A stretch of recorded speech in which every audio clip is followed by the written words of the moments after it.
En Es Radio, La Noche de Cuesta, con Carlos Cuesta. Bueno, pues vamos ya con la sección España en el mundo, con el análisis de Nicolás Pascual de la Parte. Nicolás, ¿cómo estás? Muy buenas tardes, Carlos. Encantado de estar con vosotros. Nada, un placer. Muchísimas gracias por atendernos. Y vaya día, ¿no? Vaya día, porque lo que está ocurriendo, hablábamos en la última sección, hace una semana, de cómo se estaban redibujando polos, de cómo se estaba redibujando un escenario prácticamente bélico. Pues yo creo que ya ni prácticamente ni historias. Directamente Polonia ha tenido que derribar varios drones dentro de su territorio, en lo que evidentemente es un acto de agresión. Ha invocado el artículo 4 de la OTAN, es decir, la defensa. Por las informaciones que tenemos, Nicolás, la OTAN habría enviado F-35. ¿Qué está pasando allí? Luego te voy a preguntar por el papel de España, que ya hemos vuelto a hacer el ridículo para no variar. Bien, Carlos, como tú dices, ha habido una escalada del conflicto. Han caído como mínimo 12, no se sabe muy bien el número de drones que han invadido el espacio aéreo de Polonia, pero más de una docena han sido destruidos por la defensa polaca con ayuda de Patriots alemanes y de aviones holandeses que se han desplegado, y todo parece indicar evidentemente que no se trata de un accidente fortuito, sino que son drones teledirigidos al espacio polaco por parte de Rusia a través de Bielorrusia. La primera medida que ha adoptado Polonia, la adoptó ayer por la tarde, fue cerrar su frontera con Bielorrusia, porque a partir del próximo fin de semana se van a desarrollar unos ejercicios militares rusos y bielorrusios que se llaman Zapad, que son ejercicios militares anuales. Y cuando todo el mundo veía que se iban a suspender por la guerra en Ucrania y que Rusia no estaría interesado en hacer estos ejercicios, ha anunciado que se lo va a realizar, con lo cual Polonia decidió cerrar radicalmente su frontera con Bielorrusia. Aparte de eso, aquí en Estrasburgo, estamos los europarlamentarios en el plenario de Estrasburgo, pues se nos ha recorrido una sensación de escalofrío y de preocupación, por lo que supone evidentemente una provocación, una intimidación por parte de Rusia. Claro, lo que pasa es que esto, Nicolás, viene después del hackeo que le dejó sin sistemas de navegación al avión de von der Leyen, es decir, de la presidenta de la Comisión Europea.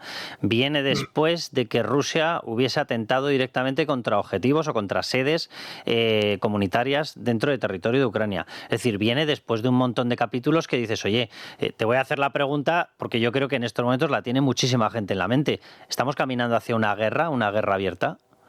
Espero que no, Carlos, y pienso no confundir deseos con realidad. Yo lo que pasa es que creo que no hemos comprendido muy bien lo que Putin sigue con esta guerra. Estamos esperando que Putin se vaya a una mesa negociadora cuando Putin no tiene ningún interés en negociar nada. ¿Por qué? Pues porque esto no es una guerra territorial, es una guerra ideológica. Es decir, Putin no marchó en febrero del 2022 a Ucrania para ganar unos cuantos kilómetros cuadrados, un país como Rusia que tiene 17 millones de kilómetros cuadrados, el más extenso del mundo. Es decir, no entró para eso en Ucrania. Entró para tumbar, para eliminar al gobierno de Zelensky y poner un gobierno títere y acabar con un régimen en sus fronteras eslavo como él, que podía demostrar que con la democracia, con la libertad y con una perspectiva de unión a la Unión Europea, pues se podía progresar. El ejemplo era Polonia. Cuando implosiona la Unión Soviética en 1991, en diciembre de 1991, Polonia y Ucrania tenían la misma renta per cápita, exactamente la misma. Hoy día Polonia tiene 10 veces más renta per cápita que Ucrania. Eso es lo que no podía permitir Putin, que un país en sus fronteras demostrase que a través de la democracia, la libertad y una economía abierta podía prosperar, siendo como son primos hermanos de los rusos porque son eslavos. Por tanto, es una guerra ideológica, no es una guerra territorial. Y Putin no se puede sentar a negociar nada porque no le interesa unos kilómetros cuadrados arriba abajo. Él lo que quiere es la caída, la ruina del gobierno de Ucrania para poner un gobierno títere, o al menos para que no haya ninguna posibilidad de que en Kiev haya un gobierno estable. Ese es el objetivo de Putin. Y por eso, mientras eso no lo consiga, no va a negociar nada. Ya. Donald Tusk, primer ministro polaco, ha afirmado, leo literalmente la expresión suya, la frase suya: estamos en el momento más cercano a un conflicto abierto desde la Segunda Guerra Mundial. La verdad que se ponen los pelos como escarpias, vamos. Yo, sin embargo, soy partidario de no elevar la temperatura con declaraciones grandilocuentes, porque no conducen a nada, sinceramente. Yo creo que ahora lo que debe imperar es tranquilidad, evaluar los acontecimientos, sacar las conclusiones oportunas, que es una respuesta firme y unida tanto de la Unión Europea como de la OTAN, pero no entrar en una guerra de comunicados que escale aún más el conflicto. Lo que pasa es que de momento se está dando, ¿no?, esa guerra de comunicados, Nicolás. Lo digo incluso por la propia von der Leyen, porque ha hablado de guerras imperiales, ha hablado de Europa debe luchar. Sí, la verdad es que sí. Ha utilizado hoy en su Estado de la Nación, aquí en Estrasburgo, un lenguaje que nunca se había escuchado en sus labios, un lenguaje cuasi bélico. Yo insisto, yo prefiero, como diplomático que soy, como político del Partido Popular Europeo, no contribuir a esa dinámica, sino todo lo contrario, contribuir a desescalar al máximo el conflicto, porque estamos hablando de cosas muy serias y todo paso que se dé hacia adelante es muy difícil volver hacia atrás. Oye, déjame que hablemos del papel que tenemos nosotros. A fin de cuentas, esta sección se llama España en el mundo, y que hablemos de en qué situación nos está dejando Pedro Sánchez. Leo un titular, en estos momentos lo sigue teniendo publicado, lo tiene colgado el diario El Mundo. Sánchez, el único líder de un gran país de la UE que se queda fuera de las conversaciones de alto nivel sobre Polonia y los drones rusos. ¿En qué situación nos hemos quedado, Nicolás? Pues en la situación que estamos desde verano, es decir, desde que Pedro Sánchez se opone a Estados Unidos de una forma, en varias escenas, en China, en la OTAN con el 5%, en Venezuela. Es decir, ahora mismo Pedro Sánchez está aislado. Como está aislado, ya no cuentan con él, ni por supuesto Estados Unidos ni los líderes europeos. Aislarse tiene un precio, que es que cuando hay que negociar algo, pues no te llaman para nada. Y ahora mismo España está fuera de juego en los debates y en los foros internacionales donde se decide el futuro de Europa y, por tanto, de España. Muy lamentable, pero él se lo ha buscado y él lo ha querido. Y mientras que él siga, seguiremos en esta situación, sobreentiendo. Me temo que sí, a no ser que haga un giro radical de su posicionamiento, que no tiene visos, todo lo contrario. Se ha puesto a la vanguardia del antisemitismo mundial, se ha puesto a la vanguardia del pro-palestinismo mundial y sigue provocando a Estados Unidos en diversos frentes y en diversos dossiers. Y además no consulta con sus aliados europeos las 9 medidas que anunció el lunes pomposamente, solemnemente en la Moncloa sobre el conflicto de Gaza para castigar a Israel. No lo ha negociado con nada ni consultó con nadie, ni con la alta representante de política exterior Kaja Kallas, ni con sus colegas del Consejo Europeo, jefe de Estado y de Gobierno. Es decir, es un verso libre, es un maverick. ¿La Unión Europea toma nota de estas cuestiones? Lo digo, ¿le llama, hace algún tipo de comunicado, envía algún tipo de comunicado al Ministerio de Exteriores? ¿No hace nada? No, yo creo que, qué mejor comunicado que la ignorancia, el no llamarte, el prescindir de ti para cuando hay que negociar algo, es decir, te orillan, te ignoran, y eso es mucho más elocuente que cualquier comunicado, Carlos. No, sí, lo entiendo como política comunitaria. Claro, el pequeño problema es que me duele como español, porque eso significa que efectivamente estamos fuera absolutamente de todo, incluido de cualquier decisión, ya no internacional fuera de la Unión Europea, es que es incluso dentro de la Unión Europea. Pero eso lo sabe Sánchez y sigue cavando. Para salir del agujero, lo primero que tienes que hacer es dejar de cavar. Él sigue cavando, es consciente de ello, pero una vez más utiliza la política exterior de España, nuestros intereses, como moneda de cambio para su política interior. Es decir, a él lo que le importa es la agenda interior, contentar a sus socios radicales en el gobierno y a aquellos que le apoyan la investidura, y por tanto secuestra la política exterior para sus fines y sus objetivos cortoplacistas de la agenda interior. Así es, lamentablemente. Luego te voy a pedir que me hagas una valoración de cómo deja esto, porque claro, la OTAN, su gran cabeza, su corazón incluso, es Estados Unidos. Y claro, Estados Unidos, en manos de Donald Trump, pues viene de hacer una negociación con Vladimir Putin, después de la cual salió a los medios y dijo, en esta ocasión a mí no me va a engañar porque yo le conozco y a mí me respeta. Pues menos mal. Pero antes de que vayamos al tema de Donald Trump, te quería preguntar precisamente por dos posicionamientos de Estados Unidos que nos tocan directamente a nosotros. Uno de ellos estabas ya sobrevolando por encima de él. Estados Unidos acusa a España de, y leo literalmente, abro comillas, alentar a los terroristas de Hamás, cierro comillas, por las medidas de Pedro Sánchez contra Israel. Afirmación que, por cierto, lo digo abiertamente, es que yo lo comparto. Es que claro que lo ha hecho. Es que lo que no se puede hacer es mentir a todo el mundo permanentemente. Él utiliza a nivel internacional los mismos métodos marrulleros que utiliza en la política interior, pero en la política internacional es muy difícil que la gente se crea las mentiras durante mucho tiempo. Y por tanto, lo que anunció el otro día, por ejemplo, que parece plausible y parece realmente muy humanitario, el dar más dinero y transferir mayores fondos a los palestinos, todos sabemos que esos fondos van a terminar en manos de Hamás. O sea, Hamás se va a quedar con esos fondos al final. Y eso es lo que lo saben los americanos, lo saben los israelíes, lo saben los europeos. Por tanto, cuando Sánchez anuncia que va a transferir millones de euros a los palestinos, no le van a llegar a los que lo necesitan, le van a llegar a Hamás, que lo utilizó para comprar armas y para fortalecerse. Bueno, el Cuando primero... dice que no va a permitir que el espacio aéreo español y los puertos españoles sean utilizados por transportes con armas hacia Israel, lo que está diciendo Hamás es, vamos a tratar de yugular la capacidad que tiene Israel de defenderse.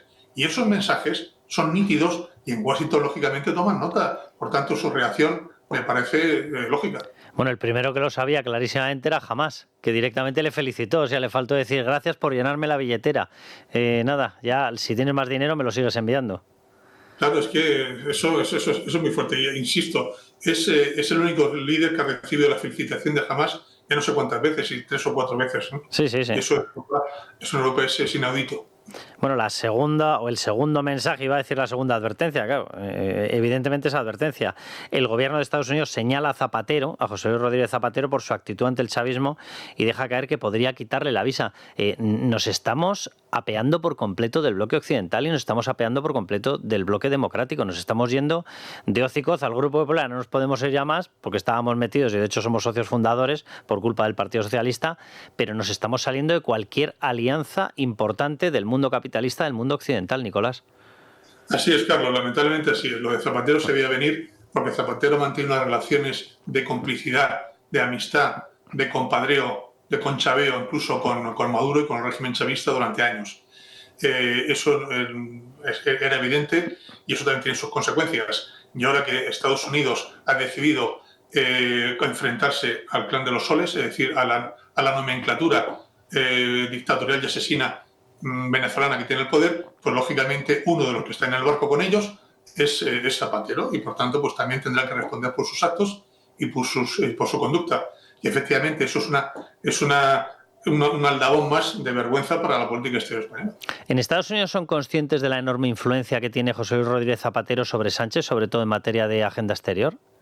Hombre, me imagino que su embajada en Madrid habrá ido informando regularmente y sistemáticamente de los pasos de Zapatero, no solamente en el tema de Venezuela, sino también en el tema de China, que si cabe le preocupa más a Estados Unidos. Ese acercamiento a China, ese intentar reemplazar la relación privilegiada con Estados Unidos tradicional que ha mantenido España por una relación privilegiada con China, esa sustitución estratégica que no tiene ningún sentido, pues por supuesto que la embajada americana lo habrá informado debidamente a Washington y por tanto, claro, lo saben. Vamos, que cuando dijo aquello de los BRIC y nos calificó y nos introdujo a España, nos calificó como BRIC, Donald Trump sabía lo que decía. BRIC es Brasil, que es Rusia, que es India, que es China, sabía perfectamente lo que decía, ¿no?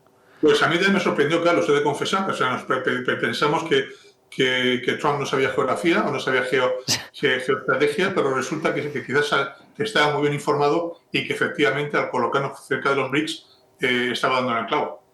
¿En qué posición deja a Donald Trump todo lo que está ocurriendo? Él se ha jugado su prestigio personal, se ha jugado su prestigio negociador, se plantó allá, ha tenido distintos acercamientos, él dio garantías a todos los países internacionales, dijo todo el mundo tranquilo, Rusia no va a seguir por el camino que ha marcado con Ucrania, va a pararlo, quiere la paz, me lo ha dicho a mí y a mí no me va a engañar. ¿En qué situación deja al líder mundial, por decirlo de alguna manera? Pues no es una situación muy, muy grosa, la verdad. Lo único previsible de Trump es que es imprevisible. Y eso hay que interiorizarlo. Trump cambia de opinión con rapidez, él no se deja asesorar mucho, no consulta sus decisiones y por tanto su imprevisibilidad se eleva al cubo porque no sabemos ni siquiera a través de sus asesores cómo puede reaccionar. Yo creo que lo comentamos la última vez, Carlos, que aquí existen dos jugadores en un tablero de ajedrez con objetivos muy diferentes. Uno tiene mucha prisa, que es Trump, llegar a una paz rápidamente, a ver si así le dan de una vez el Premio Nobel de la Paz. Y además está hablando de un país que estratégicamente no es vital para Estados Unidos, como es Ucrania. Mientras que al otro lado del tablero de ajedrez tenemos a Putin, que tiene toda la paciencia estratégica del mundo, porque tiene más armario, más fondo de armario que Ucrania, y tiene más soldados, tiene más capacidad militar, no tiene ninguna prisa, por tanto, por lo que hemos dicho antes, porque él no quiere solamente ocupar terreno, lo que quiere es acabar con Ucrania como un país viable, rico y próspero dentro de Occidente, y que además él piensa que ahí sí se juega en Ucrania un interés existencial para Rusia. Por tanto, si ves la posición de ambos jugadores, la prisa que tiene el uno, la paciencia del otro y lo que se juega cada uno, pues está claro que Putin engañará a Trump las veces que sea necesario.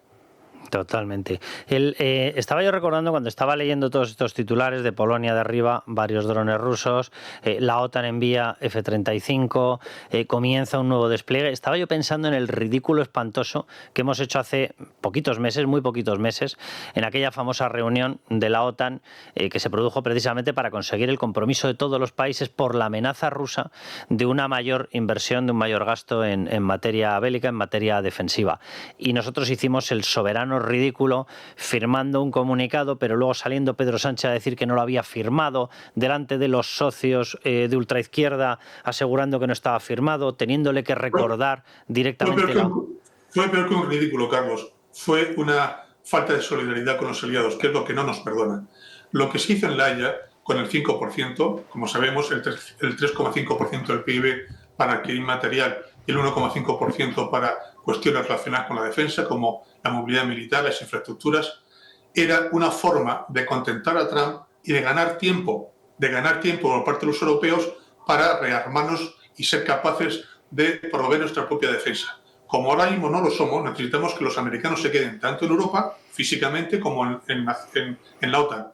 Y por eso todo el mundo, empezando por los italianos y los demás, fingieron que estaban de acuerdo con el 5%, porque se trataba de eso, se trataba de una operación de convencimiento, de apaciguamiento y sobre todo de ganar tiempo.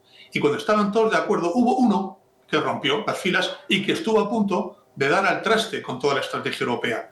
Eso es, esa falta de solidaridad, ese egoísmo, es lo que no te perdonan en Europa. Porque estuvo a punto, como digo, de dar al traste con todos los esfuerzos cuidadosamente preparados para montar esa cumbre.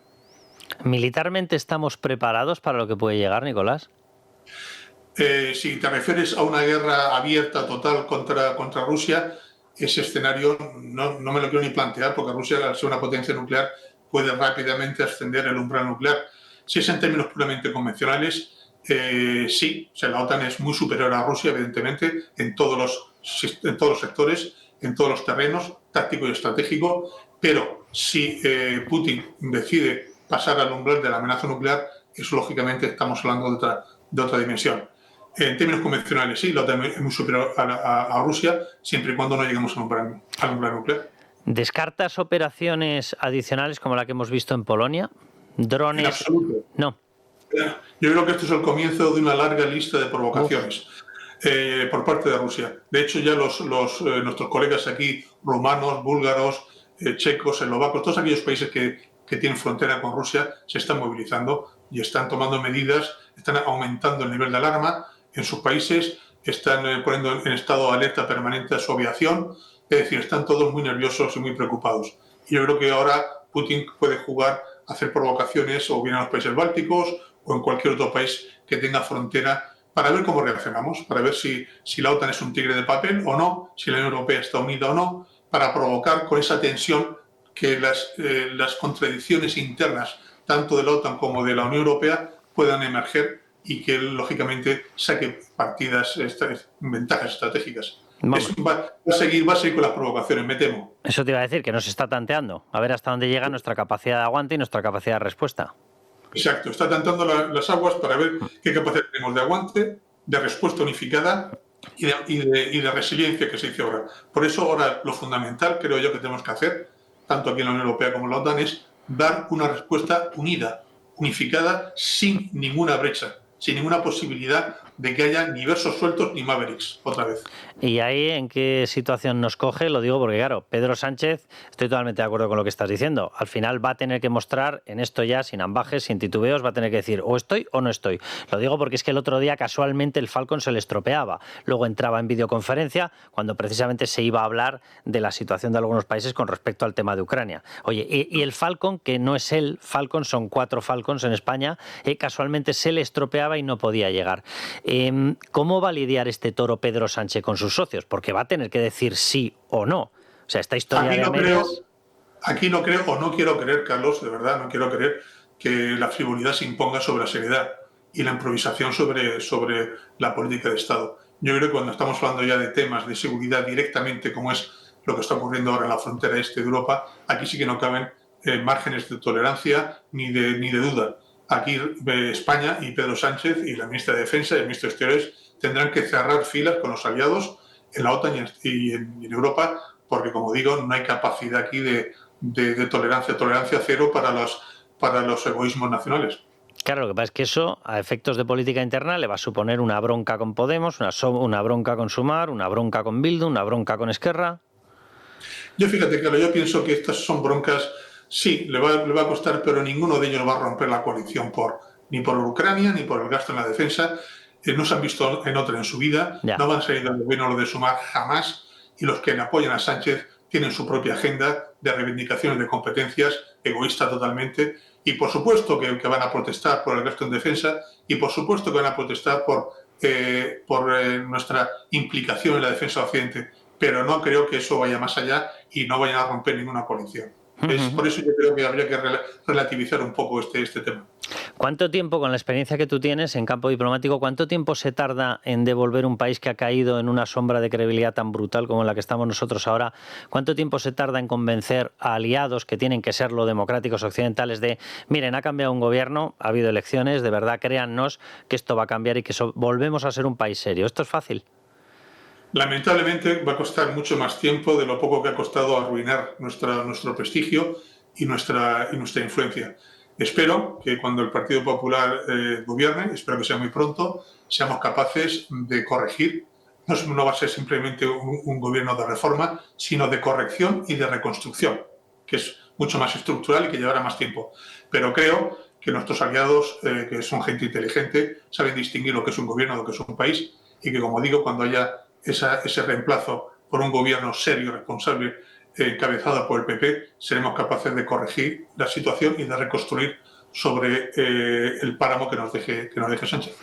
No te quiero quitar la razón, ¿eh? Además, de verdad que con todo lo que está pasando hay momentos en los que tienes ya la necesidad de, venga, por favor, un poco de optimismo.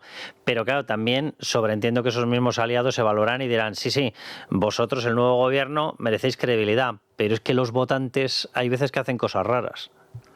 Bueno, lógicamente, Carlos, los mensajes están pasando a través del Partido Popular Europeo, de nuestros socios, tanto en Bruselas como en las capitales bilaterales, para que sepan cuál es el programa y cuáles son las intenciones del Partido Popular cuando llega al gobierno. Es decir, los mensajes se pasan permanentemente, multilateral y bilateralmente. Nicolás, muchísimas gracias por este análisis completísimo y urgentísimo. Muchísimas gracias, de verdad. A vuestra disposición, Carlos. Gracias. Un abrazo enorme. Bueno, pues ya ven en qué situación estamos. Aquí en España, podridos de corrupción, con un gobierno totalmente débil, totalmente paralizado, intentando la supervivencia, pagando lo que haga falta a separatistas, pagando lo que haga falta a comunistas, metiéndose en jaleos por todas partes con aliados que deberían ser los nuestros, como Israel, con Estados Unidos. Así estamos, y el escenario internacional pues nos lo acaba de escribir Nicolás Pascual de la Parte perfectamente. Les dejamos, ya sé que no es un mensaje muy optimista, y miren que yo pensaba que sí, pues resulta que no, pero vamos a decir algo que sí que es optimista. ¡Viva España y viva la libertad!